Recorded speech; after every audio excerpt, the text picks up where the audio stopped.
우리에게 주신 하나님의 말씀은 고린도전서 11장 2절부터 16절, 14장 33절부터 36절입니다.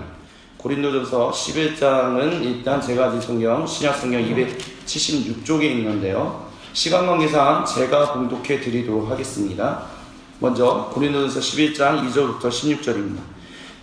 너희가 모든 일에 나를 기억하고 또 내가 너희에게 전하여 준 대로 그 전통을 너희가 지킴으로 너희를 칭찬하노라. 그러나 나는 너희를 알기를 원하노니 각 남자의 머리는 그리스도요 여자의 머리는 남자요 그리스도의 머리는 하나님이시라. 무릇 남자로서 머리에 무엇을 쓰고 기도나 예언을 하는 자는 그 머리를 욕되게 하는 것이요 무릇 여자로서 머리에 쓴 것을 벗고 기도나 예언을 하는 자는 그 머리를 욕되게 하는 것이니 이는 머리를 미는 것과 다름이 없으리라. 만일 여자가 머리를 가리지 않거든 깎을 것이요 만일 깎거나 미는 것이 여자에게 부끄러움이 되거든 가리지니라.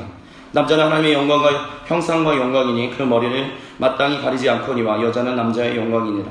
남자가 여자에게서 난 것이 아니요 여자가 남자에게서 났으며 또 남자가 여자를 위하여 지음을 받지 아니하고 여자가 남자를 위하여 지음을 받은 것이니 그러므로 여자는 천사들로 말미암아 권세 아래에 있는 표를 그 머리 위에 둘지니라. 그러나 주 안에는 남자 없이 여자만 있지 않고 여자 없이 남자만 있지 아니하니라. 이는 여자가 남자에서 난 것 같이 남자도 여자로 말미암아 났습니다. 그리고 모든 것은 하나님에게서 났느니라. 너희는 스스로 판단하라. 여자가 머리를 가리지 않고 하나님께 기도하는 것이 마땅하냐. 만일 남자에게 긴 머리가 있으면 자기에게 부끄러움이 되는 것을 본성이 너희에게 가르치지 아니하느냐. 만일 여자가 긴 머리가 있으면 자기에게 영광이 되나니 긴 머리는 가리는 것을 대신하여 주셨기 때문이라. 논쟁 안에는 생각을 가진 자가 있을지라도 우리에게나 하나님의 모든 교회에는 이런 관례가 없느니라. 그리고 고린도전서 14장 33절부터 36절 281쪽입니다. 제가 봉독해 드립니다. 하나님은 무질서의 하나님이 아니시오 오직 화평의 하나님이시니라. 모든 성도가 교회에서 함과 같이 여자는 교회에서 잠잠하라. 그들에게는 말하는 것을 허락함이 없나니 율법에 이른 것 같이 오직 복종할 것이요 만일 무엇을 배우려거든 집에서 자기 남편에게 물을지니 여자가 교회에서 말하는 것은 부끄러운 것이다. 하나님의 말씀이 너희로부터 난 것이냐 또는 너희에게만 임한 것이냐. 아멘. 시간 관계상 제가 좀 빨리 읽었습니다. 성경 보고도 있기 때문에 조금 빨리 진행을 하도록 할게요. 제 첫사랑은 중학교 2학년 때였습니다. 제가 중학교 때 2학년 때 키가 어느 정도였었냐면 158cm였습니다. 키가 굉장히 작았어요. 그러다가 이제 천천 자라다가 이제 한 73까지 일어났는데 그때 처음으로 제 아내가 있는 데서 갑자기 첫사랑 얘기하기가 좀 그렇군요. 어찌됐든 근데 중요한 것은 그때 제 첫사랑은 피아노를 치는 사람이었습니다. 그때 중등부였는데 피아노 반주를 하는 분이었는데 근데 그분의 이렇게 동갑이었는데 그분의 키가 몇 cm였냐면 1m 71이었어요. 그때 키가. 근데 저는 참 좋았었어요. 근데 그때는 숫기가 없어가지고 말 한마디도 좋아한다는 말도 못해보고 결국 끝났는데 근데 중요한 것은 제가 이렇게 좋아한다는 것을 제 주위에 있는 친구들은 다 아는 거예요. 근데 친구들이 다 아시죠? 끼리끼리 운다는 거 다 하고 올망졸망한 제가 키가 작다 보니까 올망졸망한 친구들이 모여서 있는 거예요. 근데 그 친구들이 저한테 무슨 얘기를 해줬었냐면 야 뭐 왜 이렇게 키 큰 사람을 좋아해? 야야야 키 큰 사람 좋아하지 마. 야 그럼 남자가 뭐라 그럴까 그게 없어 보여. 뭔가 우리 그때 당시에 용어로 있었는지 정확히 기억이 안 나는데 뽀대가 없어 보여. 아니면 또 다른 말로는 건의가 없어 보여. 뭐 이런 식의 표현들을 한 거예요. 그러니까 무슨 얘기냐면 그 당시에 있었던 인식 가운데 뭐가 있었냐면 남자는 여자보다 키가 커야 한다라고 생각했던 거예요. 지금도 그런 생각들이 있을 거라고 생각합니다. 많이 없어졌을 거겠지만 지금도 어떤 분들은 그런 생각을 하실 거라고 생각해요.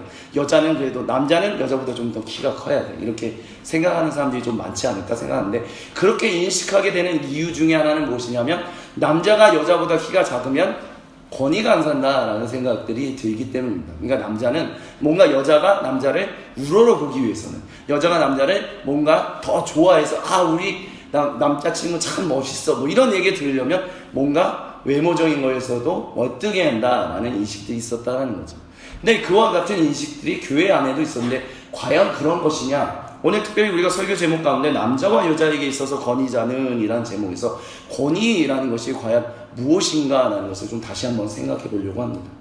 우리는 이 세상에서 참 많은 사람들이 남자가 권위가 더 있어 여자가 더 권위 있어 아니면 평등해 뭐 이런 식의 얘기들을 많이 하거든요.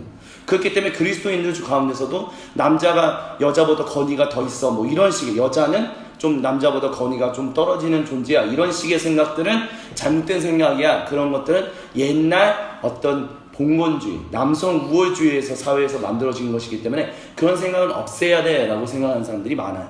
그래서 그런 생각들을 하는 사람들은 성경에 나와 있는 구절들 중에 그렇게 비춰지게 보이는 구절들에 대해서도 그 구절들은 뭔가 잘못되었다라는 얘기들을 해요.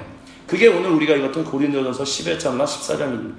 고린도전서 11장, 2장 일단 여자는 머리에 무엇인가를 써야 한다는 거. 그리고 14장 여자는 교회에서 잠잠해야 한다는 거.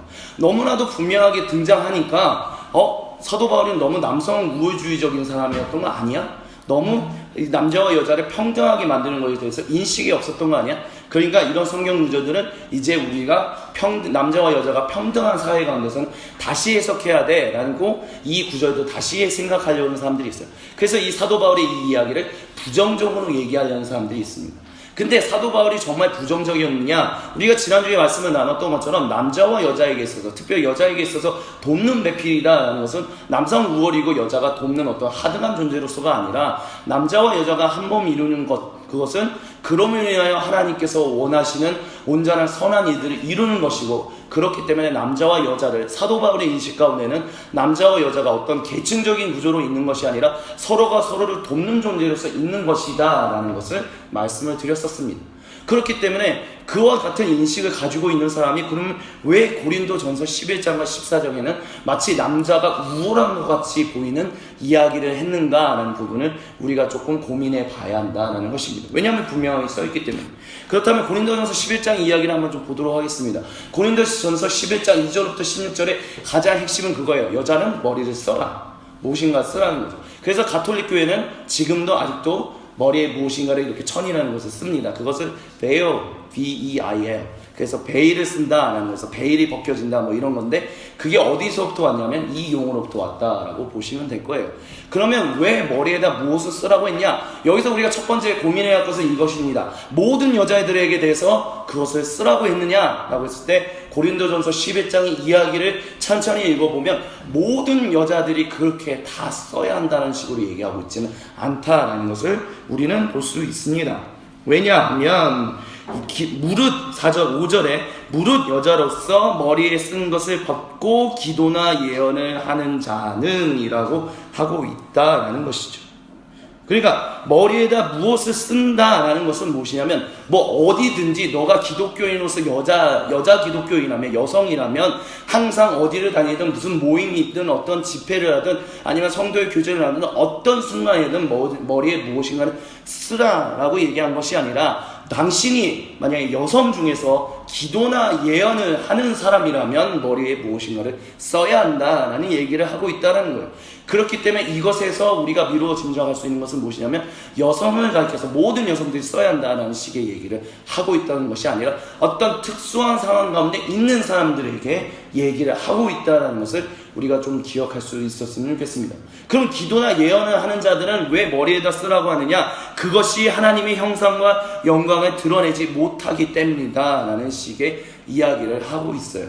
여러분에게 나눠드렸던 도움서에는 보다 더 자세한 이야기들이 있기 때문에 조금 스킵하면서 넘어가는 것들이 있더라도 여러분이 혹시 이해 안 가는 것들이 있다면 그것을 통해서 좀 이해할 수 있었으면 좋겠습니다. 어찌됐든 중요한 것은 무엇이냐면, 여자가 무엇인가 머리에 쓰는 것, 반대로 남자가 머리에 무엇인가 쓰지 않는 것, 그것은 무엇이냐면 하나님의 형상과 영광이라는 측면에서 그렇게 해야만 하나님의 형상과 영광이라는 것을 온전히 드러내는 것이다 라고 지금 사도 바울은 얘기하고 있다는 거예요. 그러면 도대체 여자가 머리에 왜 무엇인가를 써야만 왜 기도나 예언을 하는 것인가 라고 했었을 때, 이것을 가톨릭 교회가 지금 머리에 쓰고 있는 그냥 하나의 천으로 생각하지 않으셨으면 좋겠어요. 이것은 일종의 여러분이 머리를 묶는 것이다, 머리를 이렇게 써가지고 머리를 이렇게 단정하게 묶는 것을 이야기한다라는 것을 좀 그런 식으로 이해할 수 있었으면 좋겠습니다. 그러면 도대체 사도 바울은 기도나 예언을 하는 여성들이 특별히 머리를 단정하게 쓰고 묶는 일을 왜 해야, 그게 왜 하나님 앞에서 형상과 영광을 드러내는 것이냐 라고 했었을 때, 이것을 이야기할 때 보통 고린도 교회가 있었던 고린도 지역의 일들과 연결해서 설명을 합니다. 무엇이었냐? 고린도 지역은 굉장히 유명한 지역이었었어요. 소아시아 지역에 로마 제국 중에 큰 도시 중에 하나였었습니다. 그리고 거기에는 정말 많은 종교가 가득한 곳이 바로 고린도 지역이었습니다. 그렇기 때문에 만신전, 정말 만 가지의 신이 있는 곳이었고, 만 가지 신이 있는 곳뿐만이 아니라 그 신에게 섬기는 사람들이 굉장히 많았었어요. 특별히 그 지역에 데이피라는 신을 섬기는 어떤 여신관들이 있었는데, 그 여신관들은 기도와 예언을 하는 사람들이었었어요. 그래서 그들이 기도와 예언을 하는 것은 무엇이냐면, 근데 그들이 기도와 예언을 할 때 단순히 기도와 예언을 하는 것뿐만이 아니라 어떤 신의, 그 신을 섬기는 그 신의 계절이 있거든요. 그 신의 절기에 어떤 일을 했냐면, 남자가 아니면 들어가서 어떤 성적인 관계를 맺는 거예요. 그런 성적인 관계를 맺고, 그럼으로 해서 또 제사를 드리고, 막 여자들이 머리를 풀어헤치고 막 예언을 하는 어떤, 뭐라고 할까요? 황홀경에 빠지는 그런 것이다라고 얘기할 수 있을까요? 그런 상황 가운데 있을 때, 그럼으로 해서 당신의 올해 운수는 이럴 것입니다, 당신의 어떤 예언들을 하는 이들이 있었다는 거예요. 그렇기 때문에 기도와 예언이다라는 것, 특별히 고린도 교회가 기도나 예언이나 방언이나 은사가 뛰어냈던 이유 중에 하나는 무엇이냐면, 고린도 지역에 살고 있는 사람들이 그와 같은 문화권에 굉장히 노출되어 있었던 사람들이었기 때문에, 그렇기 때문에 그들이 은사라는 부분에서 다른 어느 교회 공동체들보다 보다 더 예민했다라고, 보다 더 세밀했다라고 말씀드릴 수 있을 거예요. 근데 만약 기도나 예언을 하는 여성들이 그 이방인들의 신을 섬기는, 이방 신을 섬기는 그 여신관들이 머리를 풀어헤치고 막 머리를 흔들면서 하는 것처럼 한다면, 그게 하나님 앞에서 과연 하나님의 영광과 형상을 드러내는 것이냐라고 했을 때, 사도 바울이 봤을 땐 그게 아니었다라는 것을 얘기했다는 거예요. 그렇기 때문에 당신이 특별히 고린도 지역에 있는 교회 공동체에, 여러분은 하나님이 주신 형상과 영광을 따라서 여러분이 혹시 기도나 예언, 하나님이 주신 은사를 따라 기도나 예언을 할 때 그것을 하지 말라라고 얘기한 것이 아니라, 그것이 마치 이방인들, 그들이 피부로 맞부딪히는 그 이방신이 섬기는 그 여신관들처럼 함으로 해서 모여지네, 이런 식의 인식을, 그래서 하나님의 이름이 드러나지 못하게끔, 그 영광이 드러내지 못하게끔 방해하지 않게 하라라는 의미에서 머리에다가 무엇인가를 단정하게 하라라는 얘기를 했다라는 것을 기억할 수 있었으면 좋겠습니다. 이것을 우리가 이렇게 생각하면 돼요. 예를 들어서 우리가 열심히 기도와 예언을 어떤 하는 사람, 우리 교회 공동체 가운데 있다라고 합시다. 근데 우리가 막 통성으로 기도를 해요. 근데 한 사람이 막 머리를 막 풀어헤치고 많이 흔들면서 주여 막 흔들면서 마치 헤드뱅잉 하는 것처럼 하다가, 주님이 나에게 말씀을 주셨습니다, 우리의 말씀이 이런 것입니다 라고 한다면, 여러분 그분을 우리는 어떻게 볼까요?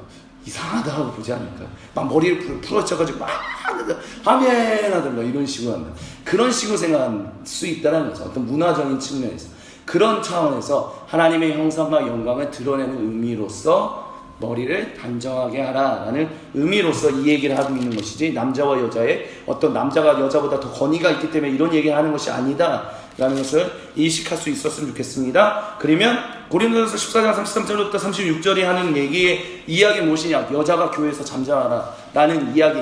여기서 우리말의 번역에 있어서 좀 아쉬운 점이 드러나요. 여자는 교회에서 잠잠하라는 용어가 우리가 들었을 때는 여자라고 하니까 남자, 여자, 그러니까 여자를 총칭해서 얘기하는 것처럼 보여요. 근데 이것을 그리스어 원문으로 보면 그 여자들이다라고 얘기해요. 그 여자는, 또는 그 여자들은 이라고 얘기를 해요. 즉 무엇이냐? 모든 여자를 통칭해서 얘기하는 것이 아니라 어떤 여성들을 대상으로 얘기한다라는 거예요. 그리고 그 여성들은 교회에서 잠잠하는데, 이 얘기가 무엇과 연결되냐면, 하나님은 무질서의 하나님이 아니시오 화평의 하나님이시다라는 것과 연관해서 우리가 생각해야 한다는 것을 기억할 수 있었으면 좋겠습니다.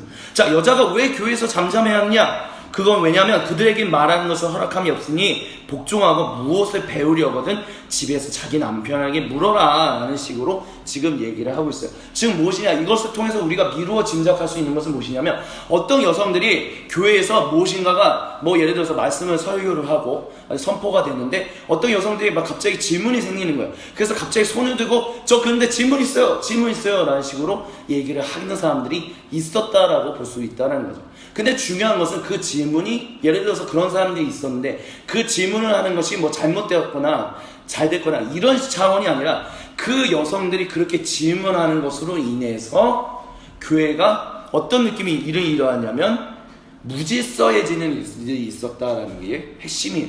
즉 무엇이냐? 여자들이 어떤 여성들이 질문하고 얘기를 하고 하는 것이 교회에서의 질서라는 부분을 깨트리고 화평함이라는 부분에 있어서 깨트리고 분열을 만들고 어떤 분쟁을 만드는 일들이 있었다는 거예요.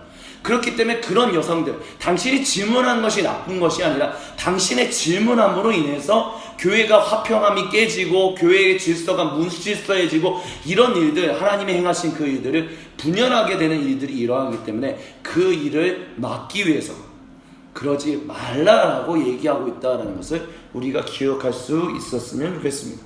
즉, 이 이야기를 통해서 우리가 다시 한번 미루어 진죽할 수 있는 것은 무엇이냐? 모든 여성들 보고 당신은 아무 말도 하지 마세요. 특별히 이 말씀 가지고 여자는 그렇기 때문에 설교하면 안 돼요. 뭐 이렇게 얘기하는 교단들도 많거든요. 아직도 있어요. 여성에게 목사 안수를 주지 않는 이유가 이 성경 구조 때문에. 여자에게는 교회에서 말하는 것이 허락되지 않았기 때문에. 근데 그게 아니다라는 것을 우리가 좀 기억해야 한다는 것을 좀 우리가 염두에 두었으면 좋겠습니다. 어쨌든 이 말씀을 통해서 이야기하는 것은 무엇이냐? 남자를 사도 바울은 그 어떤 상황에서도 남자가 여자보다는 더 높은 권위 있으니 뭐 이런 어떤 차별적인 형태로서 이야기한 것이 아니라 특별히 고린도전서 11장과 14장은 하나님 앞에서 교회가 한 몸 이루고 정말 하나님의 빛과 소금으로서 하나님의 형상과 영광을 드러내기 위하여 우리가 남성과 여성이 한 몸 이루어야 하는데 그것이 깨어진다면 그러면 안 된다라는 차원에서 11장에서는 여성은 머리에 무엇인가를 쓰십시오. 14장에서는 교회에서 말하지 마십시오라는 얘기를 했다라는 것을 잊지 않으실 수 있기를 소망합니다. 그렇기 때문에 여기를 통해서도 다시 한번 이야기하는 것의 핵심 무엇이냐? 남성과 여성이 한 몸 이루고 사귀고 사랑하고 이 모든 것은 하나님이 이 땅을 사랑하사 이 땅을 회복하여 이 땅에 당신의 형상과 영광을 드러내기 위함이다. 그렇게 그것을 위하여 남성과 여성이 사랑하게 하시고 결혼하게 하시고 사귀게 하시고 그런다라는 것을 우리가 잊지 않게 되기를 주님의 이름으로 간절히 부탁을 드립니다. 같이 기도하시겠습니다.